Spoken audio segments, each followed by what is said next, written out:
Hello friends, அனைவருக்கும் வணக்கம் and welcome back to my channel.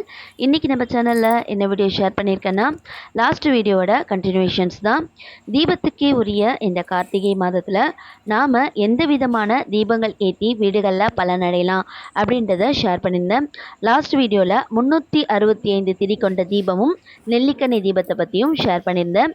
இன்றைக்கி வீடியோவில் வந்து ஆகாச தீபமும் நம்ம முருகப்பெருமானுக்கு ஏற்றக்கூடிய கார்த்திகை தீபம் அன்று வெற்றிலை தீபமும் அதை பற்றி தான் ஷேர் பண்ணியிருக்கேன். இப்போ வீடியோவை கண்டினியூ பண்ணிக்கலாம். இப்போ நாம் வந்து பார்க்க போகிறது ஆகாச தீபத்தை பற்றி பார்க்க போகிறோம். ஆகாச தீபம்ன்றது வந்து நம்ம சிவபெருமான் கோவிலில் இந்த கார்த்திகை மாதத்தில் 8 திக்குகளிலும் ஏற்றி வைப்பாங்க. அதை வந்து கோவிலுகளுக்கு போனால் நம்ம கண்கூட பார்க்கலாம். இந்த ஆகாச தீபத்தை நாம் சிவபெருமான் கோவிலுக்கு போனோம்னா அங்கே கோவிலில் எப்படி ஏற்றுவாங்கன்னு பார்த்தீங்கன்னா, ஒரு நம்ம தீபம் வைக்கிறதுக்கு கூண்டு மாதிரி இருக்கும் இல்லையா, அந்த மாதிரி ஒரு கூண்டில் அகல் விளக்கு வச்சு ஏற்றி கொடி மாதிரி ஏற்றி மேலே ஆகாசத்தில் தொங்க விட்டு வச்சுருப்பாங்க. நம்ம கோவிலுக்கு போனால் பார்க்கலாம். அப்படி கோவிலுக்கு போக முடியாதவங்க நம்ம வீடுகள்லேயே இந்த ஆகாச தீபத்தை ஏற்றலாம். எப்படி ஏற்றணுன்றதை பார்க்கலாம். இப்போ நீங்கள் ஒரு மணப்பலகை எடுத்துக்கோங்க. அதுக்கு நல்ல மஞ்சள் குங்குமம் விட்டுட்டு உங்களுக்கு தெரிஞ்ச கோலத்தை போட்டுக்கோங்க.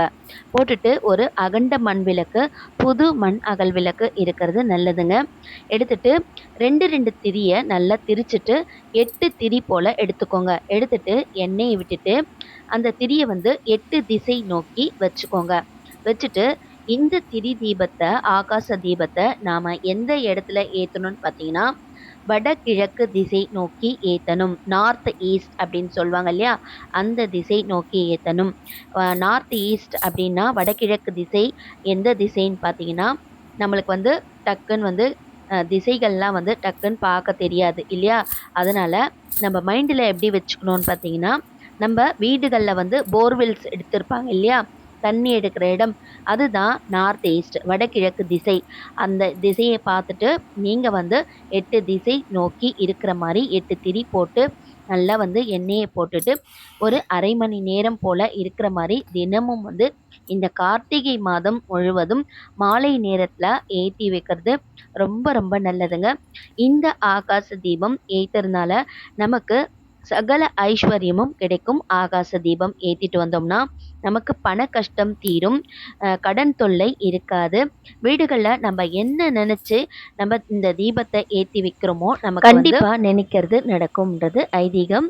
இந்த தீபம் வந்து நீங்கள் உங்கள் வீட்டு மொட்டை மாடிகளில் கூட நீங்கள் வடகிழக்கு திசை நோக்கி அந்த இடத்த நீங்கள் சுத்தம் படுத்தி அந்த இடத்துல கூட நீங்கள் மொட்டை மாடியில் ஏற்றி வைக்கலாம். அப்படி வசதி இல்லாதவங்க வந்து நீங்கள் போர்வெல்ஸ் கிட்டேயும் ஏற்ற முடியல, நீங்கள் பால்கனிலையும் ஏற்ற முடியல, இல்லை மொட்டை மாடியிலும் ஏற்ற முடியல அப்படின்ற பட்சத்தில் நம்ம வீடுகள்லேயே வடகிழக்கு திசை நோக்கி நம்ம ஏற்றி வச்சுக்கிடலாம். வடக்கு அப்படின்னு சொன்னாலுமே நமக்கு குபேர திசை தான். அதனால் கண்டிப்பாக சகல ஐஸ்வர்யமும் கிடைக்கும். இந்த ஆகாச தீபம் ஏற்றினா நீங்கள் வந்து இந்த கார்த்திகை மாதம் முழுவதும் ஏற்றலாம். இல்லை உங்களுக்கு எப்படி வந்து வசதி இருக்கோ, செவ்வாய் வெள்ளி இந்த மாதிரி ஏற்றலாம். இல்லை கார்த்திகை மாதம் முதல் நாள் ஏற்றலாம். இல்லை கார்த்திகை சோமவார நேரத்தில் ஏற்றலாம். அப்படி வந்து இங்கேயும் ஏற்றிட்டு நம்ம கோவில்கள்லேயும் போயிட்டு ஏற்றிட்டு வரலாம். இப்படி ஏற்றுறதுனால அதிக நற்பலன் நமக்கு இந்த கார்த்திகை மாதம் ஏற்றுறதுனால கிடைக்குங்க. இந்த தீபம் ஏற்றி வச்சிங்கன்னா நெய்வேத்தியம் வைக்க வேண்டிய அவசியம் இல்லை. உங்களுக்கு தேவைப்பட்டால் ஒரு நாட்டு சர்க்கரை கூட நம்ம ஒரு சின்ன பிளேட்டில் போட்டு வச்சு நம்ம வழிபாடு செஞ்சு இந்த தீபம் ஏற்றலாம். இந்த 8 திசை நோக்கி நம்ம இந்த அஷ்டதிக் பார்த்த மாதிரி நம்ம இந்த ஆகாச தீபம் ஏற்றுறதுனால நமக்கு அஷ்டதிக் பாலகர்களுடைய அனுகிரகம் கிடைக்கும் அப்படின்னு சொல்வாங்க. இந்த அஷ்டதிக் பாலகர்களும் என்ன செய்வாங்களாம், நம்ம இந்த பிரபஞ்சத்துக்கிட்ட போயிட்டு சொல்வாங்களாம், இந்த கோரிக்கையை வச்சு இவங்க ஏற்றிருக்காங்க அப்படின்னு சொல்லிட்டு அஷ்டதிக் பாலகர்களும் இந்த பிரபஞ்சத்துக்கிட்ட சொல்கிறதுனால நம்ம நினச்சது கூடிய சீக்கிரமாகவே நிறைவேற்றப்படும் அப்படின்ட்டும் சொல்கிறாங்க. ஓகே ஃப்ரெண்ட்ஸ், நீங்களும் இந்த கார்த்திகை மாதத்தில் நீங்கள் இந்த ஆகாச தீபத்தை ஏற்றி பலனடைங்க. இதற்கடுத்தது நம்ம பார்க்க இருப்பது நம்ம முருகப்பெருமானுக்கு கார்த்திகை தீபம் அன்னைக்கு ஏற்றக்கூடிய 6 விளக்குகள் பற்றி பார்க்கலாம். நம்ம கார்த்திகை தீபம் அன்னைக்கு நம்ம முருகப்பெருமானை நினச்சி நாம் 6 தீபங்கள் ஏற்றி வழிபாடு செய்யணும். வெற்றிலை தீபம் ஏற்றுறதும் ஏற்றாததும் அது உங்களுடைய விருப்பம். வெற்றிலை தீபம் ஏற்றுறது நம்ம ஏற்றிக்கிடலாம்.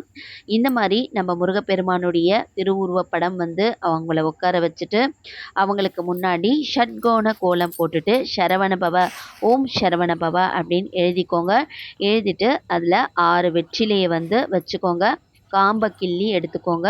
நுனி பகுதியில் மஞ்சள் குங்குமம் வச்சுக்கோங்க. வச்சுட்டு இந்த மாதிரி 6 தீபத்தை நீங்கள் ஏற்றி அன்னைக்கு கார்த்திகை தீபம் அன்னைக்கு நம்ம முருகப்பெருமான் முன்னாடி வச்சு நீங்கள் வழிபாடு செய்யுங்க. இந்த கார்த்திகை மாதத்தில் நாம் ஏன் முருகப்பெருமானை வழிபாடு செய்கிறோம் அப்படின்னு பார்த்தீங்கன்னா, முருகப்பெருமானை வளர்த்த கார்த்திகை பெண்கள் இருக்காங்க இல்லையா, அவங்களுக்கு நன்றி செலுத்துகிற வகையில் தான் கார்த்திகை மாதத்தில் கார்த்திகை பெண்களை நினச்சி கிருத்திகை வழிபாடை நாம் அன்னைக்கு கார்த்திகை தீபம் அன்னைக்கு வழிபாடு செஞ்சு அவங்களுக்கு படையல் போட்டு வழிபாடு செய்கிறோம். அன்றைய நாள் விரதம் இருந்து வழிபாடு செய்கிறது ரொம்ப ரொம்ப நல்லது. நம்ம என்ன நினைக்கிறோமோ கண்டிப்பாக நம்ம முருகப்பெருமான் நமக்கு நடத்தி கொடுப்பாரு. ஓகே ஃப்ரெண்ட்ஸ், இந்த வீடியோ உங்களுக்கு பயனுள்ளதாக இருந்திருக்கும்னு நினைக்கிறேன். நீங்களும் உங்களுக்கு ஏற்ற தீபங்களை ஏற்றி வழிபாடு செஞ்சு பலனடைங்க. இதோட ஃபஸ்ட்டு பார்ட் லிங்க்கில் கொடுத்துருக்கேன், செக் பண்ணி பார்த்துக்கோங்க. இந்த வீடியோ உங்களுக்கு பிடிச்சிருந்தா மறக்காம சேனலை சப்ஸ்கிரைப் பண்ணிக்கோங்க. இதோட நெக்ஸ்ட் சூப்பரான ஒரு வீடியோவில் மீட் பண்ணலாம். நல்லதே நினைப்போம், நல்லதே நடக்கும். ஓம் நமக் சிவாயம். வெற்றிவேல் முருகனுக்கு அரோகரா. அனைவருக்கும் இனிய கார்த்திகை மாதம் நன்னாள் வாழ்த்துக்கள். தேங்க்யூ ஃப்ரெண்ட்ஸ், டேக் கேர், பாய்.